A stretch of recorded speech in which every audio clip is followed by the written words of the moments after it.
Today, we're diving into a really powerful and, let's be honest, kind of jarring metaphor for the church, the tomb of sojourners.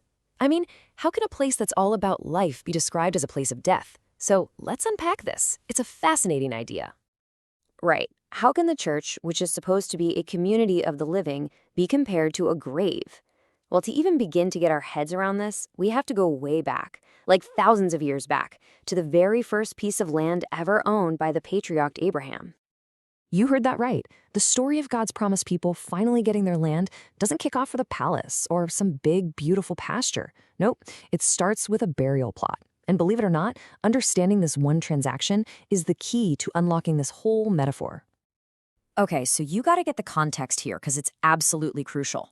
God had promised this entire land to Abraham and his descendants. But here he is, decades later, still wandering around like a nomad. He owned nothing, not a single square foot.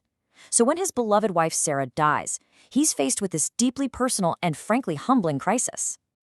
Now this is the pivotal moment. Just look at the words he uses to describe himself: a foreigner and a sojourner. He's not marching in there demanding his inheritance or acting like he owns the place. He's acknowledging his status. He's a temporary resident, a wanderer just passing through. And his request is so simple and solemn. He just needs a place to bury his dead.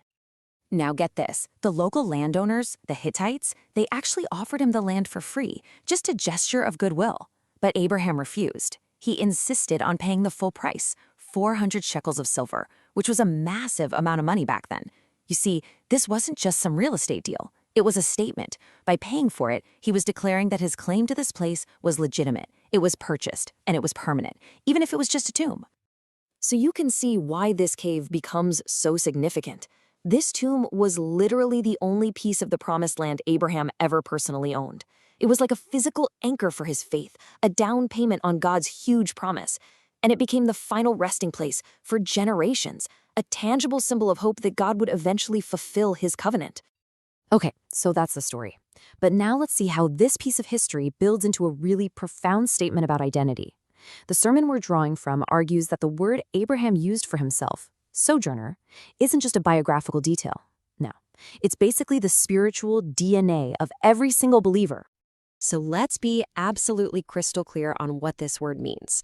A sojourner is not a settler. They're not trying to build an empire or put down permanent roots where they are. They know that their real home, their true citizenship, is somewhere else. They understand, deep down, they are just passing through this world. And this, right here, is the core assertion.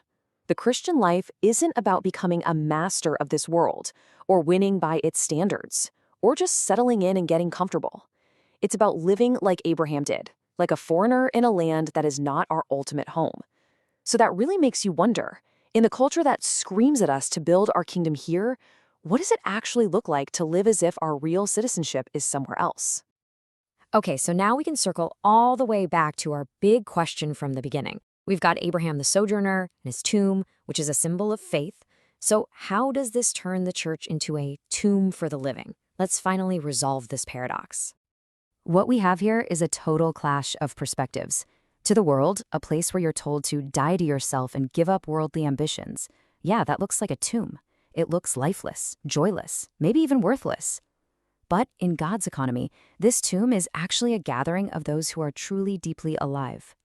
Jesus himself gives us the key to understand this. He's talking about Abraham, Isaac, and Jacob, the very men buried in that tomb, and he says, God is the God of the living. So in God's eyes, those who are buried in faith are not dead. Not at all. They are alive and they're just awaiting resurrection.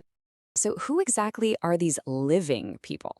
Well, they're the ones who have confessed that their old way of life, the one that was driven by self-interest and what the world wants, that old self has been crucified with Christ.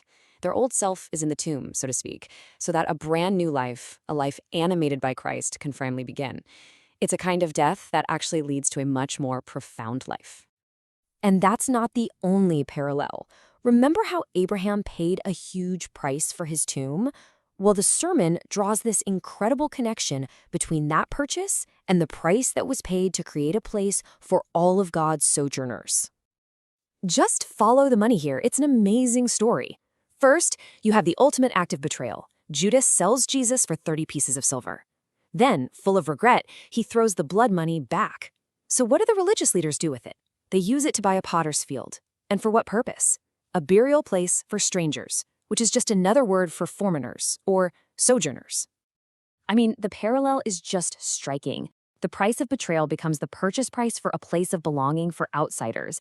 And the sermon argues this points directly to the church, which Jesus purchased not with silver but with his own blood, creating a home, a true place of belonging for all of us who were once strangers to God.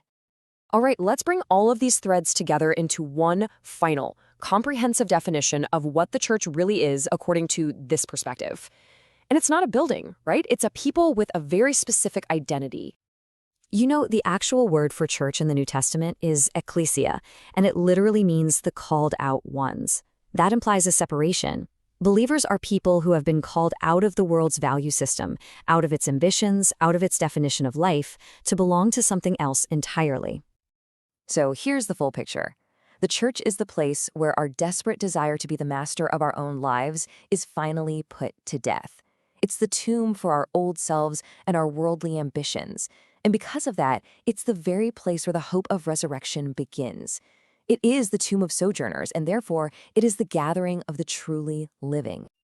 You know, in the end, if the Christian life is just about trying to make this life a little bit better, then this whole metaphor makes zero sense. But if our hope is really set on an eternal home, then living as a sojourner isn't a loss. It's the entire point. And that really forces us to ask ourselves, what are we actually living for? Where is our hope really placed?